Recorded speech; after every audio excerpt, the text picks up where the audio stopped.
Welcome back to my How to Meta Guild Wars 2. Fifth in this series is Drizzlewood Coast.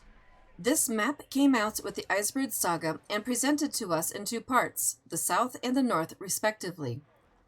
Drizzlewood Coast is an entire map that focuses on assault with some really good loot as rewards, so let's get started with how to meta this map.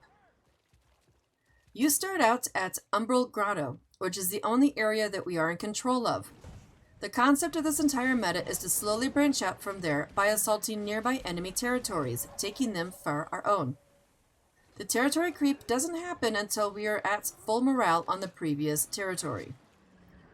Let's start with the lower half of the map, which was released before the upper half in the game. The overall process is that a pack bull leaves the previous territory and leads an assault on the next territory. You need to break the gates and then clear out the enemies, which you can do with rams or with siege turtles. There will be a bar that states the progress of breaking the enemy morale. Once this is done, you will need to stand in a control point to lay claim while fighting a veteran or champion. Next step is where you need to participate in events in that territory, keeping the enemies defeated and keeping the troop morale high.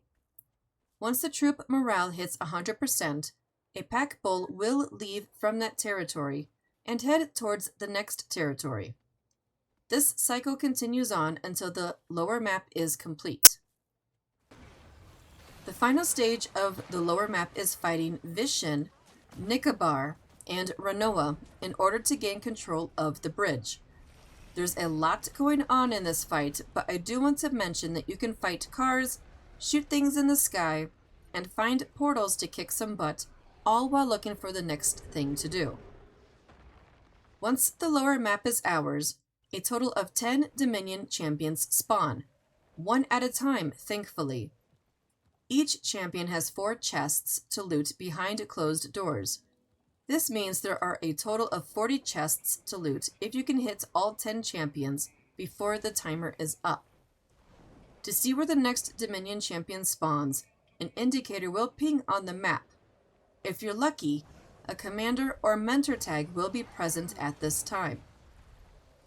Best way to get around the map quickly and fight these Dominion champions is to teleport using the blue icon in that region and spend the war supplies to get there. I also highly recommend to have a mount capable of vertical scaling. The northern map area is a little different in how the assault of territories goes. You just go in and fight in the various events. Once the territory is taken over by us, you move on to the next. Please note, the northern territories do not open up for assault until the lower half of the map has been completed. Typical loot drops for Drizzlewood Coast are mostly crafting materials, ranging from ones that you probably never use to those delicious Tier 5 and Tier 6 mats. Just stay active and do all the things that you possibly can. The rewards are worth it. Things to pay attention to. There is a lot to do in this map. When you're busy fighting the Dominion, you will notice that there are several new things. For instance, you might notice a laser beam targeting you, but you can't seem to figure out what it is or where it's coming from. There are enemy long-range snipers hiding everywhere. They can and will ruin your day if you're not careful, even on a mount.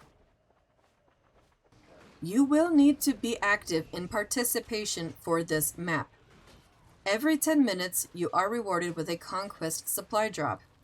These chests tend to have some high-level crafting materials, so don't AFK for long. You might have noticed a new icon on the map. This is a salvage pile in which you obtain war supplies, the map currency. These war supplies are what fixes gates, barricades, turrets, etc. These are also what you use to buy things, including cash keys for the chests that are everywhere during the meta. Think of Drizzlewood Coast as an evolved version of the Silver Wastes and a PvE version of World vs. World. You need to fix and keep things under control in the territories you own, while laying an attack on the enemy territories. You get to fight a Claw of Jormag in the final territory of the meta. It is super nasty, and a lot of players will probably die or get downed a lot. Try to stay next to the group of players near the front leg and don't get caught out front. When the Claw of Jormungand pushes you away, it really pushes you away, most likely killing you in the process. Remember that you can teleport to territories by clicking on the blue icon for some supply sacrifice.